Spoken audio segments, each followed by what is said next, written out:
We're here at beautiful Miami Nautique. Behind us, we have a G23 model with our standard ezDrive thruster. This is the model that you would use pretty much on every Nautique line. And this is our stainless steel version. As you can see, it has a stainless steel nozzle.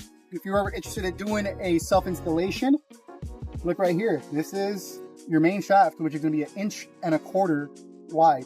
That is the biggest hole you'd have to drill into your hole. I know that's a big issue. People are worried about, putting a hole in your boat.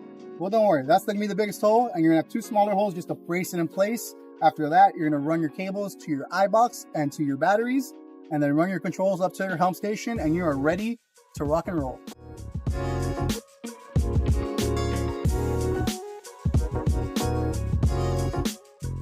Hey guys, David here with ezDrive Thrusters. I want to give a huge big shout out to Miami Nautique for letting us film and use their boats on their lot today. If you guys are interested in having the ezDrive Thruster, make sure to contact one of our nationwide dealers, including here locally using Miami Nautique. For all you Miami locals, reach out to us and we'll get you in touch with the ezDrive dealer.